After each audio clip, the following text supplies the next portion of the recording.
जय भगवान। मित्रों में ज्योतिषाचार्य स्नेहल भाई जोशी। भगवान को दुखहर्ता, गणेश जी को दुखहर्ता क्यों कहते हैं? कहीं भगवान गणेश जी किसी के दुख हरण करने के लिए जा रहे हैं क्या? लेकिन भगवान गणेश बुद्धि के देव है।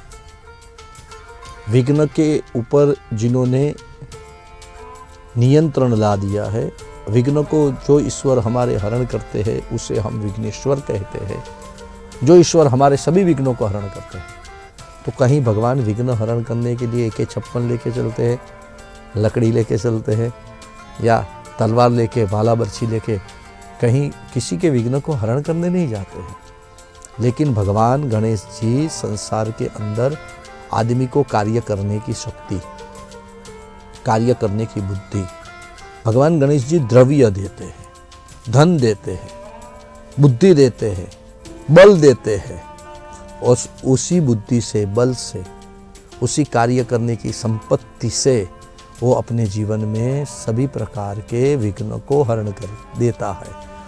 आदमी आने वाले विघ्न को दूर करने की उसके अंदर एक शक्ति प्राप्त हो जाती है। तो भगवान दुख हरता कैसे है? भगवान जहाँ बैठे होते हैं, आप देखिएगा शादी में, अच्छे त्योहारों में, भगवान जहाँ बैठे होते हैं वहाँ हर हमेशा खुशहाली होती है। जहाँ गणेश जी बैठे होते हैं वहाँ बच्चे किल्लोल, बच्चे खेल रहे होते हैं, बच्चे बढ़िया बढ़िया आनंद कर रहे होते हैं।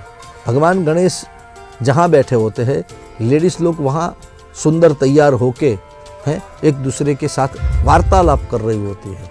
जेंट्स की बात करें, जेंट्स एक दूसरे से बहुत ही हंसी खुशी में रहते हैं। जहाँ गणेश बैठे होते हैं वहाँ शुभ कर्म ही होते हैं। कहने का मेरा मतलब यही है, जहाँ शुभ कर्म होते हैं वहाँ गणेश जी होते हैं। और गणेश जी को क्या अर्पण किया जाता है? सतत मोदक प्रिय। भगवान गणेश जी सतत मोदक के प्रिय है। मेरे कहने का मतलब यही है कि भगवान जहाँ बैठे होते हैं, मोदक का मतलब है आनंद। भगवान जहाँ बैठे होते हैं वहाँ आनंद ही होता है। इसीलिए वो दुख हरता है, दुख को हरण करने वाले देव है। जहाँ सुख होता है वहाँ दुख की तो गुंजाइश ही नहीं है। ऐसे ही गणपति भगवान की आराधना करने से, इसीलिए भगवान की आरती में हम गाते हैं, सुख करता दुख हरता वार्ता विघ्नासी।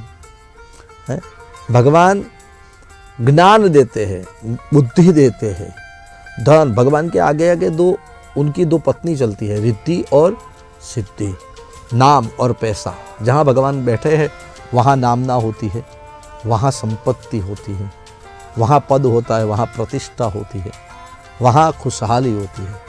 और शिव जी ने ही गणेश जी को आशीर्वाद प्रदान किए हैं कि विद्यारंभे विवाहे च प्रवेशे निर्गमे तथा संग्रामे संकटेश्चैव विघ्न तस्य न जायते। हे गणेश, जो भी तुम्हारा विद्यारंभ में, विवाह में, सभी जगहों में जो तुम्हारा स्मरण करेगा, जो तुम्हारा भजन करेगा, उसके जीवन में आने वाले सभी संकटों को आप अवश्य ही, उसके संकट आपोआप दूर हो जाएंगे। ये मेरा वरदान है, अभय वरदान दिया है। इसीलिए भगवान को दुखहर्ता भी कहा जाता है। ऐसे ही मेरे रसप्रद वीडियो को देखने के लिए मेरे साथ जुड़े रहिए। जय भगवान।